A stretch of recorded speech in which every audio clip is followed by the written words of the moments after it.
Rajiv times, आपके साथ मैं हूं आराधना नामदेव। रुक करते हैं खबरों की ओर। खबर भोपाल से है, जहां भोपाल में करोड़ों की काली कमाई से लग्जरी लाइफ जीने वाला आरोपी सौरभ शर्मा जेल में बीमार पड़ गया है। करोड़पति कांस्टेबल सौरभ और उसके दो साथियों को जेल में 31 दिन हो चुके हैं, जहां उनकी हर गतिविधि पर कड़ी नजर रखी जा रही है।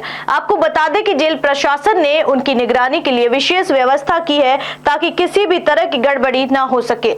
हफ्ते में 2 दिन परिजन जेल में आकर आरोपियों से मुलाकात कर रहे हैं, जिस पर जेल प्रशासन पैनी नजर बनाए हुए है।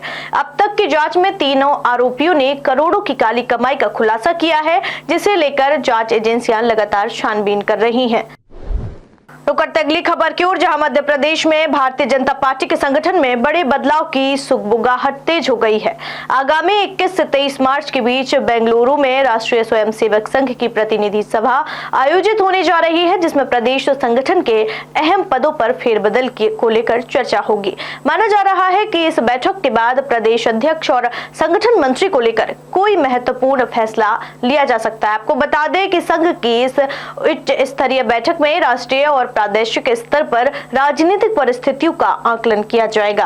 अब तक कयास लगाए जा रहे थे कि प्रदेश अध्यक्ष का चुनाव जल्द होगा, लेकिन अब पार्टी ने निर्णय लिया है कि पहले राष्ट्रीय अध्यक्ष का चुनाव संपन्न होगा, उसके बाद ही प्रदेश अध्यक्ष की नियुक्ति की जाएगी। बीजेपी सूत्रों का कहना है कि मध्य प्रदेश में आगामी लोकसभा चुनाव की रणनीति को ध्यान में रखते हुए संगठन में बदलाव किए जा सकते हैं।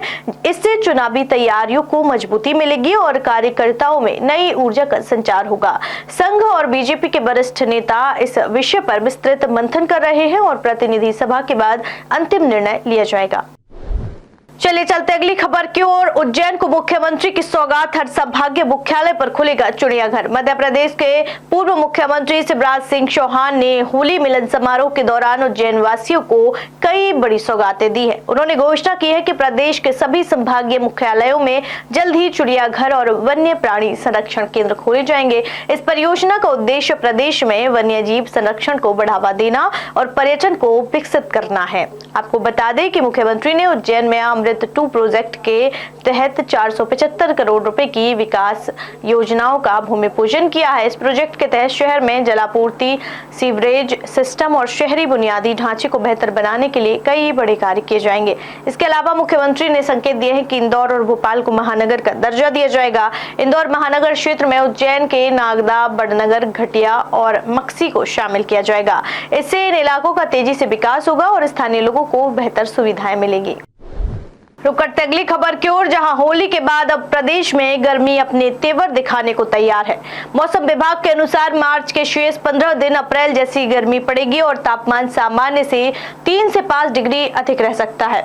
इसी के साथ 4 दिन लू चलने की भी संभावना जताई गई है। आपको बता दें कि मौसम वैज्ञानिकों का कहना है इस साल गर्मी पिछले वर्षों की तुलना में ज्यादा पड़ेगी। अप्रैल और मई के दौरान 20 दिन तक हीट वेव चलने की संभावना है, जिससे गर्मी के रिकॉर्ड भी टूट सकते हैं। खासकर भोपाल, इंदौर, उज्जैन, ग्वालियर और चंबल संभाग में तापमान ज्यादा बढ़ सकता है। इन इलाकों में पारा 44 से 46 डिग्री सेल्सियस तक पहुंच सकता है, जिससे लोगों को तेज धूप और उमस का सामना करना पड़ेगा। हाल ही में हुई बारिश के बाद वातावरण में नमी बढ़ी है, जिससे दिन में गर्मी और अधिक झुलसाने वाली हो सकती है। विशेषज्ञों को मानना है कि इस साल गर्मी के नए रिकॉर्ड बन सकते हैं और लोगों को विशेष सावधानी बरतनी होगी।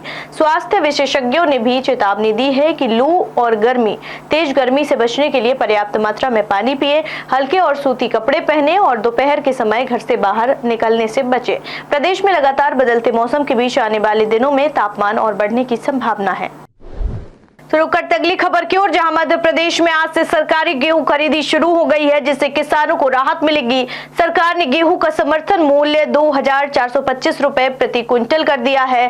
साथ ही 175 रुपए प्रति क्विंटल का अतिरिक्त बोनस भी दिया जाएगा। इससे किसानों को कुल 2600 रुपए प्रति क्विंटल का भुगतान मिलेगा। आपको बता दें कि राजधानी भोपाल में किसानों की सुविधा के लिए 60 खरीदी केंद्र स्थापित किए गए हैं।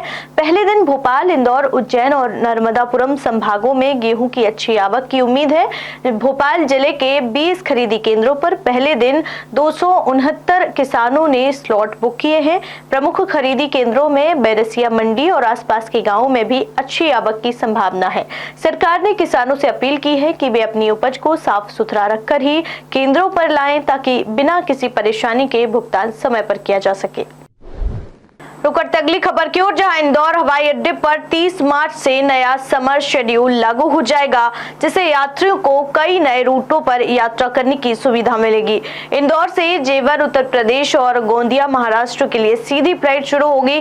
दिल्ली, पुणे और गोवा रूट पर एक अतिरिक्त फ्लाइट जोड़ी जाएगी, जिससे इन शहरों के लिए हवाई यात्रा की सुविधा बढ़ेगी।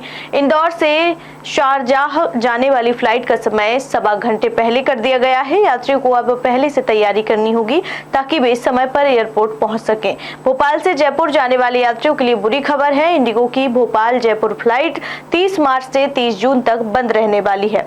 इस फ्लाइट को बंद करने का कारण जयपुर एयरपोर्ट पर चल रहा इंफ्रास्ट्रक्चर सुधार कार्य बताया गया है। हालांकि फ्लाइट में यात्रियों की अच्छी संख्या थी, लेकिन एयरपोर्ट कार्यों की वजह से इसे अस्थायी रूप से बंद करने का निर्णय लिया गया है।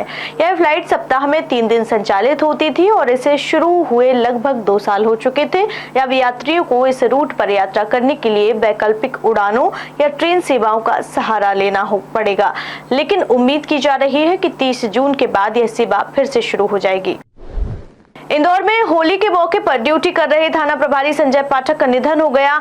बताया जा रहा है कि उन्हें अचानक सीने में दर्द की शिकायत हुई, जिसके बाद उन्हें बॉम्बे हॉस्पिटल ले जाया गया, लेकिन अस्पताल पहुंचने से पहले ही उनकी मृत्यु हो गई। संजय पाठक की ड्यूटी बेटमा में लगी थी और वे आईजी ऑफिस में पदस्थ थे। वे मूल रूप से भोपाल के निवासी थे और लंबे समय से पुलिस सेवा में कार्यरत थे। उनके आकस्मिक निधन से इंदौर पुलिस विभाग में शोक की लहर दौड़ गई है। पुलिस विभाग के वरिष्ठ अधिकारियों ने उनके निधन पर शोक व्यक्त किया है और इसे एक बड़ी क्षति बताया है। संजय पाठक अपनी कर्तव्य निष्ठा और अनुशासन के लिए जाने जाते थे। हालांकि होली के मौके पर पुलिसकर्मियों को कानून व्यवस्था बनाए रखने के लिए अतिरिक्त सतर्कता बरतनी पड़ती है और इसी ड्यूटी के दौरान वे अस्वस्थ हो गए। उनके निधन के सही कारणों का पता लगाने के लिए पोस्टमार्टम कराया जाएगा। इस बुलेटिन में फिलहाल इतना ही। देश दुनिया की तमाम खबरें देखने के लिए देखते रहिए राजीव टाइम्स। शुक्रिया।